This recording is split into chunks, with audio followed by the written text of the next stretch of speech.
Assalamualaikum warahmatullahi wabarakatuh. Saya Nurin Firzana Siregar dengan nomor BP 1910951022 dari kelompok 2 pemrograman 2C akan mempresentasikan materi tentang polimorfisme dengan dosen pengampu Pak Amirul Lutfi MT. Polimorfisme berasal dari kata poli yang artinya banyak dan morfos yang artinya bentuk. Maka polimorfisme artinya memiliki banyak bentuk. Maksudnya dalam satu hal objek yang sama dapat memiliki bentuk yang berbeda-beda. Konsep polimorfisme ini memungkinkan digunakannya suatu interface yang sama untuk memerintah objek agar melakukan aksi atau tindakan yang mungkin secara prinsip sama namun secara proses berbeda. Tipe-tipe polimorfisme ada dua, yaitu overriding, terjadi ketika deklarasi method subclass dengan nama dan parameter yang sama dengan method superclassnya. Yang kedua, overloading, penggunaan satu nama untuk beberapa method berbeda atau berbeda parameter. Keuntungan memakai polimorfisme yaitu dapat menggunakan kelas-kelas sebagai superkelas dan membuat kelas-kelas baru yang khusus berdasarkan superkelas tersebut. Yang kedua, dapat membuat superkelas yang hanya mendefinisikan behavior namun tidak memberikan implementasi dari metode-metode yang ada. Yang ketiga, menghindari duplikat objek yang menciptakan kelas baru dari kelas yang sudah ada. Berikut adalah contoh program yang telah dibuat dengan judul penghitungan gaji pegawai. Nah, selanjutnya saya akan menjelaskan program tentang penghitungan gaji pegawai yang telah saya berikan contohnya di slide tadi.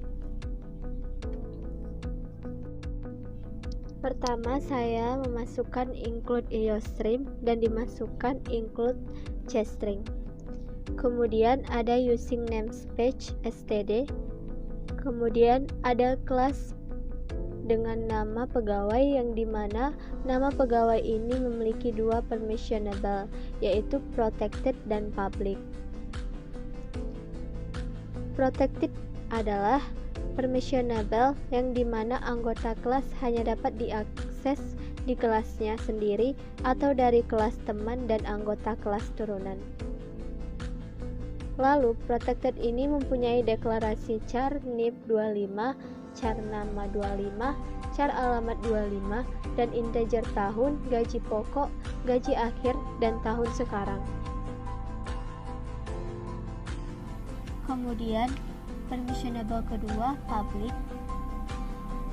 yaitu merupakan permissionable di mana anggota kelas dapat diakses dari kelas apapun atau program utama dan fungsi lain,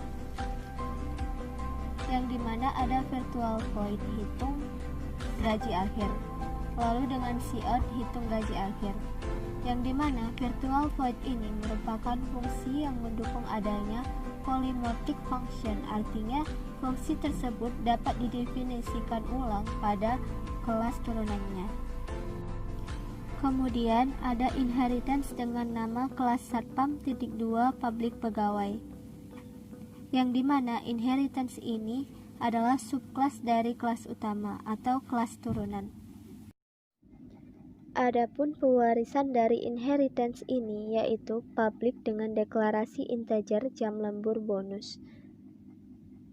Lalu satpam dengan parameter const_char reference operator nibin, const_char reference operator nama in tahun const_char reference operator alamat in gaji pokok in jam lembur in.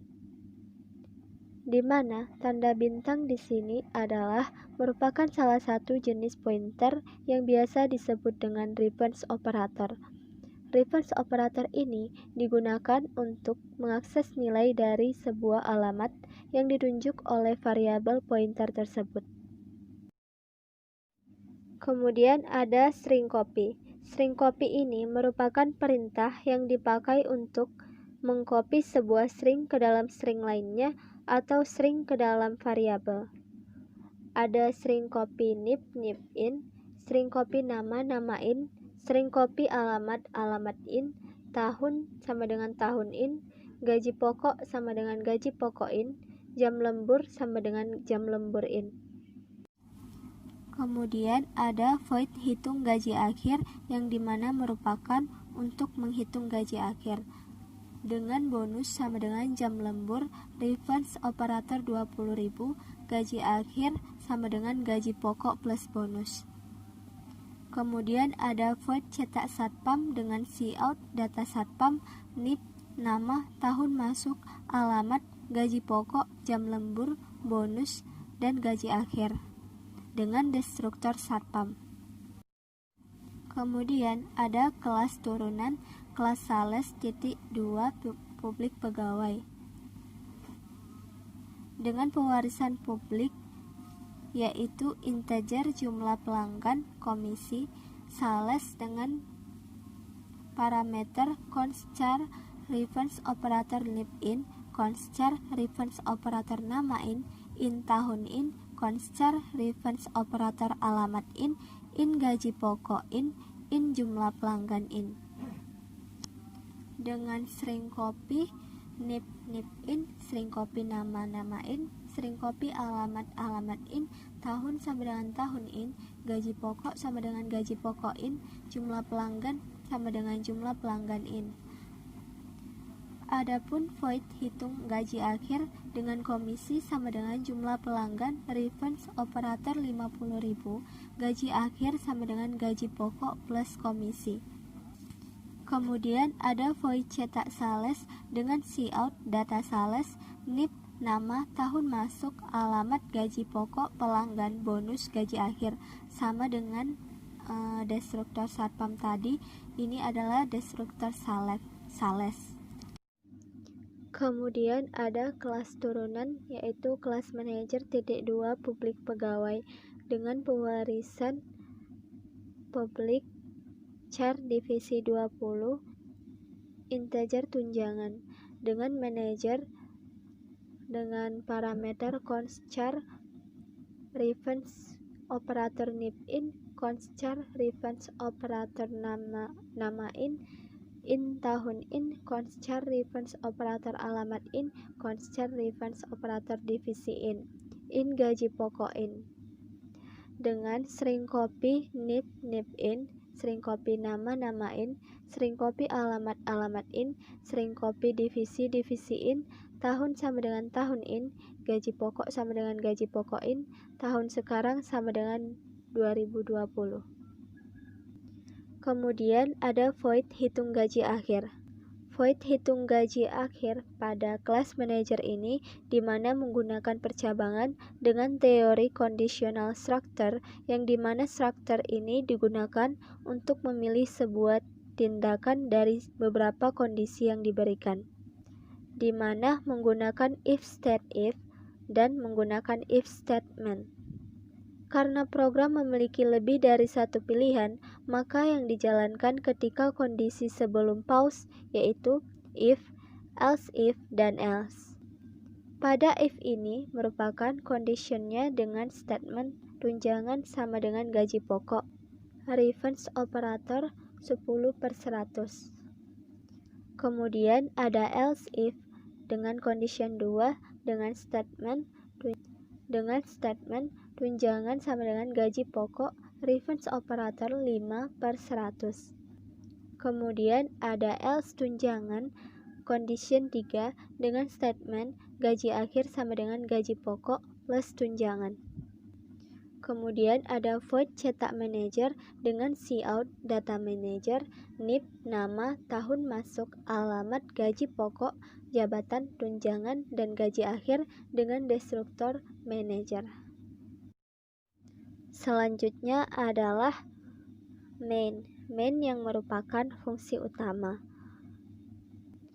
Dengan satpam S1 dengan parameter ini dan sales S2 dengan parameter ini, kemudian manajer M dengan parameter ini. Kemudian pegawai bintang PGW yang dimana bintang PGW ini adalah variabel pointer yang menunjuk ke data atau ke nilai tipe data integernya. Kemudian PGW sama dengan M%S1. M% ini merupakan salah satu jenis pointer, yaitu defense operator yang digunakan untuk mengetahui di mana alamat data disimpan. Kemudian M%S1 ini berisi alamat variabel dari S1 yang dimana PGW hitung gaji akhir. Kemudian PGW sama dengan M%S2 ini berisi alamat variabel dari S2. Kemudian PGW hitung gaji akhir. Kemudian PGW M% yang dimana M% ini berisi alamat dari variabel M. Kemudian PGW hitung gaji akhir. Kemudian yang terakhir sekali adalah S1 memanggil fungsi cetak satpam, S2 memanggil fungsi cetak sales, dan M memanggil fungsi cetak manajer. Kemudian program pun selesai dengan keluaran seperti ini. Nah, dalam program ini perlu ditekankan bahwa polimorfismenya terdapat pada bagian pegawai bintang PGW ini, dan bagaimana bisa bentuk-bentuknya menjadi banyak itu diakibatkan karena polimorfisme ini berbentuk overriding. Dengan berhasilnya program tersebut, berakhirlah pemaparan saya tentang polimorfisme. Terima kasih atas perhatiannya. Wassalamualaikum warahmatullahi wabarakatuh.